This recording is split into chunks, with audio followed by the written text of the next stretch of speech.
Well,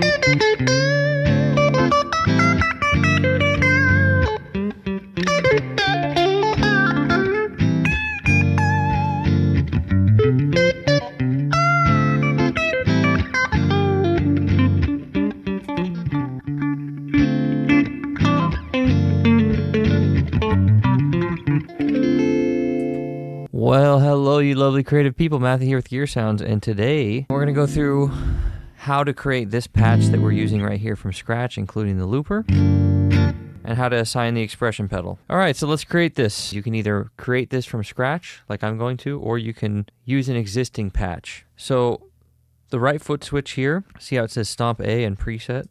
If I press between this, it switches over to preset mode. So in the preset mode, we can go between banks. I'll show you how to set up the microphone channel as well. If you have no volume with your microphone, I'll help you fix that. Stomp A shows your actual pedal board setup. So right here I can... So you see the current pedal board is set up right here. You see the bottom, the ones that are lit up are on. You can see that's the difference right there. That's my compressor. That's the compressor for the microphone that I have on. Here's the parametric EQ that I made for it. And that is a completely separate channel. So you see we have two different channels here. The bottom row and that top row is the actual pedal board. And the input is on the left and the output is on the right. The effects go from left to right. So as these are lit up,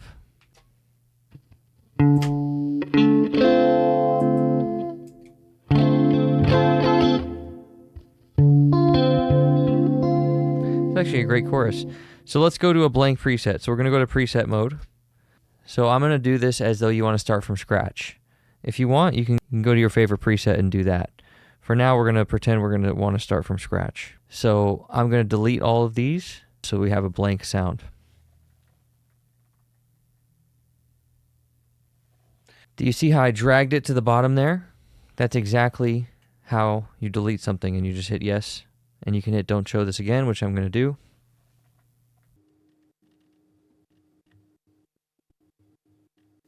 And you can see that's how quick it is to start from scratch. So right now, I have my settings on my microphone, but my guitar amp is completely stock. Let's pretend I don't have my microphone on and I want to turn it on. There's a secondary channel on the bottom that you can use for that. And you can continue to add more channels with the guitar. You're not limited, but take a look. Right here on the bottom left, we're going to push this little dot right here. And then we're going to scroll right above the Helix logo, the Helix Stadium logo. Use that wheel to scroll and choose the input that you want and select input mic. Now for this particular mic, and it might be the same for you if you're using this Shure SM7B here, it needed a massive boost of like 40 dB. That's pretty normal with these mics. So the guitar channel is there by default. And the first thing you want to do is set up an amp. And the reason we do the amp first is so we can get an idea of how the effects are going to play off of the amp. We want a good clean tone that is good for, you know, maybe just reverb. When you select an amp, it automatically selects a cabinet for you. Now it's a little quiet for me, so I'm going to turn it up here with the level is at -10. I'm going to turn it to -4. And I'm actually going to move the amp and cabinet themselves both to the right so that I have room to put all of my effects in front of the amp, like distortion, for instance, and then everything after, like reverb. Maybe if I want to put some delay in between the digital effects loop that I can create here by spreading them apart, that would be great too. Now, how you'd set this up is your preference, but there are some general rules you can follow. So now I have amp and the cabinet simulator set in the center. Let's go ahead and put a distortion. I'm going to start it way on the left so I have room to put effects after the distortion. Just like a regular pedal board, you can dive deep into pedal order, or you can just set them up and see how they play together. That's always fun. So you're going to double tap to select this pedal here. And now you see the Minotaur is on the board. You see it represented by that tiny little yellow icon at the top left, and it's also here on a foot switch now. I can turn it on, just like that. Now I need some reverb right away. Stat. And I'm going to put this at the very end. So they're separated by mono, stereo, and legacy. The legacy are going to be the old effects that were included in the older units. I wouldn't recommend you use that. You spent your money for the new effects, so use the new ones. And I would recommend running stereo. With a digital rig, it's very easy to run stereo direct into your mixer or audio interface. Stereo is going to be the way to go. Stereo, the way to go.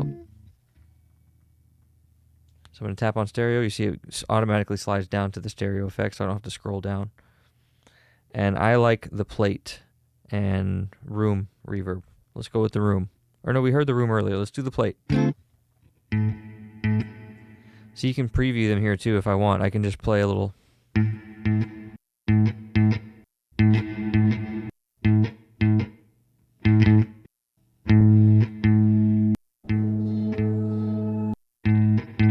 So I can hit the home button if I want to go back to the pedal board. And there I am, right back at the menu. And now I can turn on the reverb on and off here. Now, the way they're going to appear on the pedal board, see how they're starting to line up here? They're going to appear in the pedal board in the order that you put them in. Now, these two spots were blank when I made this setup. That's why those are out of order. But the next pedal I put is going to be appearing next right here after the plate reverb. So take a look. I want to add a delay. You're going to see it's going to appear to the right of the plate reverb. I'm going to put this to the left of the reverb. Okay, there we go. And as you see, it shows the Cosmos Echo that I selected to the right of the plate. The next effect is going to go right down here. Now I want to move these over to the left by one because I actually want to put the looper. So let's do that.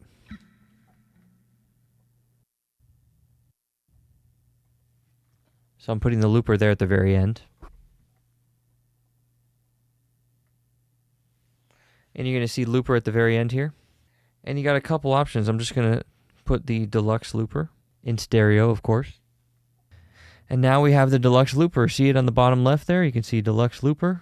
And when I click on the deluxe looper, we've got a bunch of standard looper options like record and playback speed. Take a listen.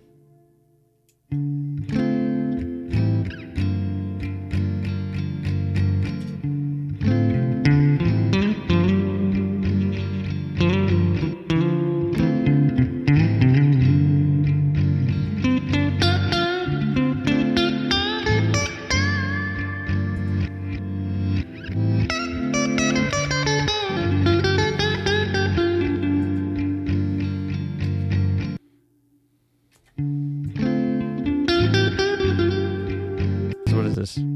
Replay it once. What is this one? Slow it down.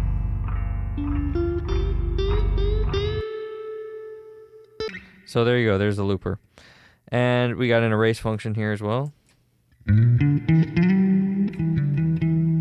Now there's nothing there. Undo as well. Single undo. Probably for one layer. And then this is the mass erase. To take everything off just like I did. And so there we got a looper. If I want, I can get out of the looper by going to Stomp A, just like that. All right, let's say I want to add some modulation. You can add this in the effects loop if you like. You can also add it after or before the amp, I should say. Phaser, for instance. Let's put some phaser before and after so you can hear, and in the effects loop.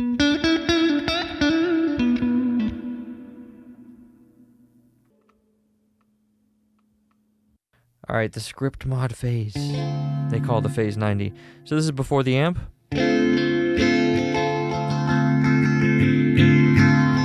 This is in the effects loop. And this is after the speaker.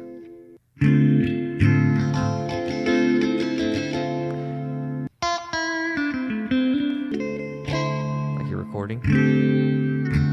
So it sounds weird to me to have it there. Kind of like it before the amp.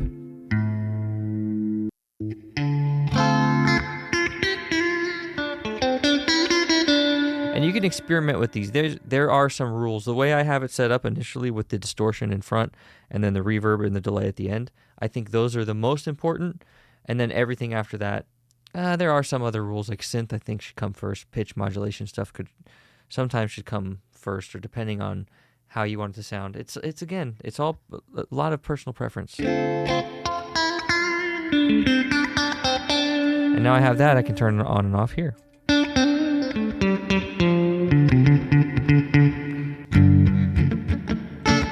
All right, let's do a volume pedal. So I'm going to move the distortion. I'm going to put the volume pedal right in the beginning. All the way to the right, volume pan. And now we have a volume pedal.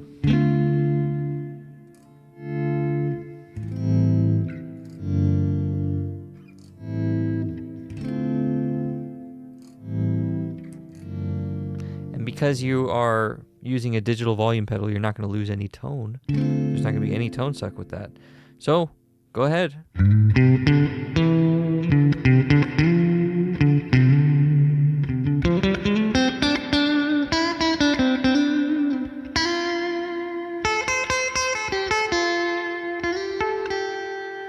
Now there's another feature I want to show you really quick that's very important for how you edit. So if I go to the dynamic plate, well, if I touch it with my finger, if I touch dynamic plate very gently,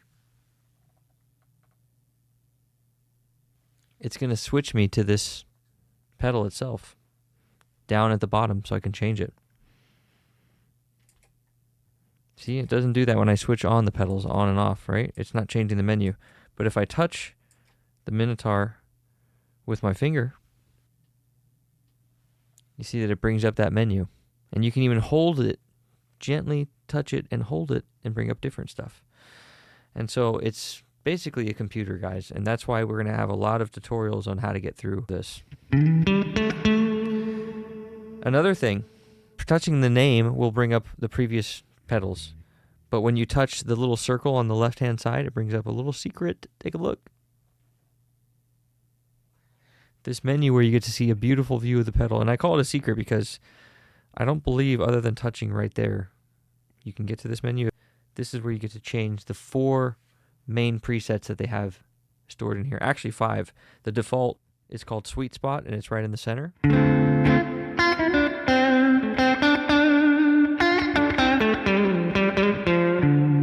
And then if I go up to mid-gain drive on the top left, I just drag it up like this. We get this.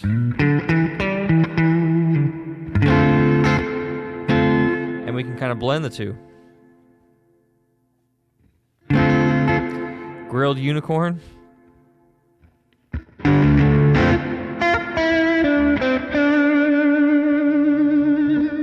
And I can bring that closer to the sweet spot. And if you look, all the values are changing at the bottom left.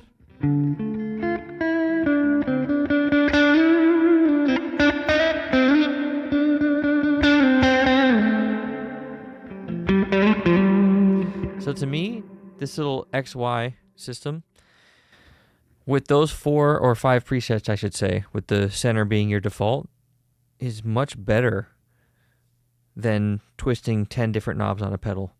This, to me, is the future of how you're going to adjust sounds, because you still have an infinite number of sounds there, and you can set those presets at the top corners yourself. So I actually really enjoy it. I love being able to find that. Look, it says sweet spot in the center, but for me, the sweet spot's right here. And I can go to chewy rhythm too.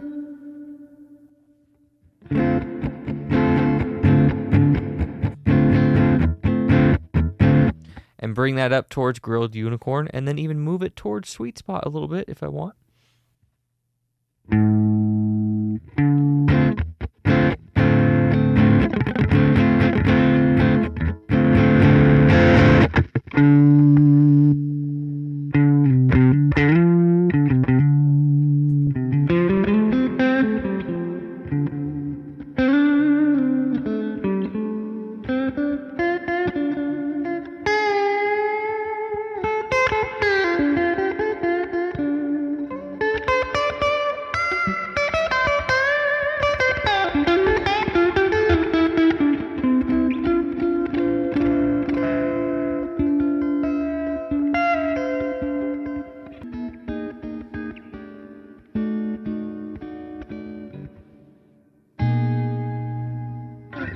I have no idea what that was. That was my attempt at jazz, I guess. Okay, so there you go.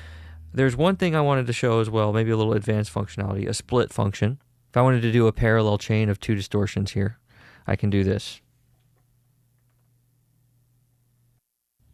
I can drag it down like that, and now we have a parallel chain, and I can put another distortion up above me, right, like this.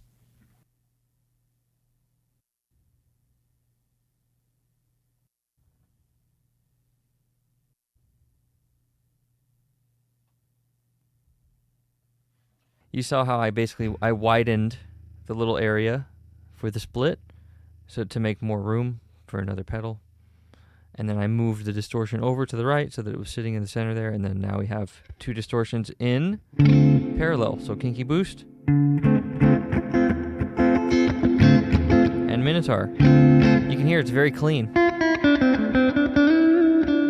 That boost is not boosting the Minotaur and causing a gain stage like it normally would. It's just sitting right alongside it.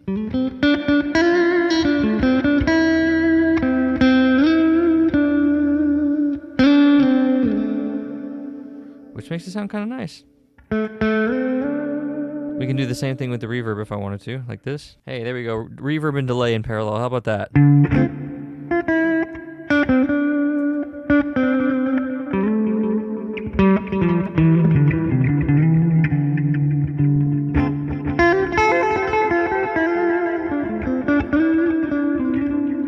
This is like a production technique or a very advanced rig in real life, right? To do this in parallel, you need a stupid amount of cables, especially if these were stereo pedals.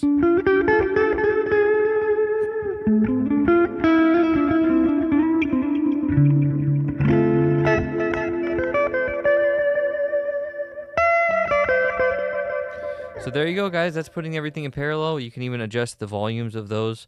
See the split Y, center balance A and B, so you can change the volume of each of those sides.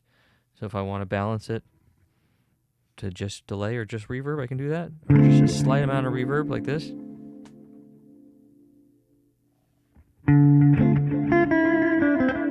Oh no, sorry, that's actually balancing where it goes in your ear. So let's put reverb in one ear and delay in the other.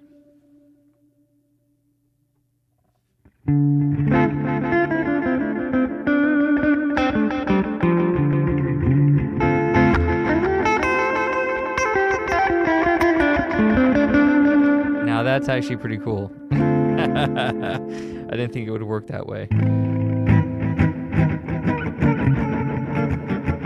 I think the other one, the output is probably going to be the mix, right?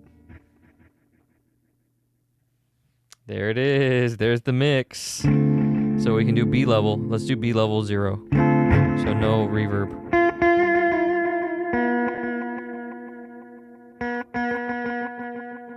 So now my left ear and your guys' left ear is gone, right? At least I can't hear on the left. That is very, very cool. So the split function, secret little thing that we got here in this episode. And how do we save it? Let's take a look. We can just hit the save button right now. And from here, you got a big old confusing menu, save and save as new. So save, we'll just save over what I'm working with right now, which is my Stadium Rock rig with mic. You can see 1A right there. And I'm safe to do that because I don't have any changes on here that I didn't want to kind of add anyways. Maybe the plate is a little too big, but that's fine. So I can just hit save right now. And I'm done. If I want to hit save as new, going to touch an empty slot, and you're going to see the word save grays out because I can't save to something that's never been saved. I would have to save it as a new. You can save it as a template and then use that as a template going forward to build new sounds off of, rather than having to copy and copy and copy and copy. It's just easier to save as a template. Now when I get this more dialed in, I'll actually save that as a template, but for now, that's fine. We actually have a couple more switches that we didn't even use today at the bottom there. So now that I've saved it, that is it. Now, how do you get to the in and out function for the microphone? We did talk about that a little bit, but you do need to take a look here. If you have a phantom powered mic, like this one is not, Phantom power just means the mic needs a little bit of power through the cable. And if you don't know how to do that, I'll show you. Take a look. We're going to go to the main menu here. We're going to go to global settings and then go to ins and outs. And then at the bottom of the screen, you see all of the adjustments we can make. And you see the little white bar represents more information to the right. We can scroll. And you see from here, I actually adjusted the mic gain to 47 decibels. See that? I wasn't able to hear myself, and I'm like, let me just crank this gain, and hopefully I don't break my eardrums with some squealing, high-pitched feedback or something. And it was fine, and it sounds okay. I can hear it in my own ears. And I hope you guys enjoyed this tutorial. I hope you learned something. There's all kinds of more information we can get into with the switches and the pedals. You can adjust the order of all of this in deeper menus, and we'll get into that in another episode. I just wanted to give you guys a quick tutorial so you can get started playing gigs with this thing right away. It's extremely powerful, and with what we covered today, you can already do most anything that you want to do with it. And I hope you guys enjoyed. If you did learn something, please subscribe, please like. And they have a new hype function on mobile within the first 7 days. If you guys hit the hype button, I know it's kind of stupid. I don't know. There's too many functions on YouTube. The notification bell too, and the donate button. There's so much. And buying this pedal in the description helps out the channel as well. It doesn't cost you anything extra. Or any of the equipment that I use. Everything I use is in the description as well. Lift weights, guys. Record your music. Make sure you're hiking 7,000 to 10,000 steps a day, preferably in nature. Socialize. Make sure you're making friends. Master a craft. And I will see you guys in the next video. Release your music. Release your music. Bye-bye for now. Hey guys, it's Bob. I just want you to know, do not subscribe to this guy. Do not watch his videos. Definitely do not click on another video, because he doesn't use a tube screamer. He leaves me underneath the bed, guys. I'm under a bed. Before this video, I was in a bed, and he just took me out to take pictures of me just to humiliate me. Don't subscribe.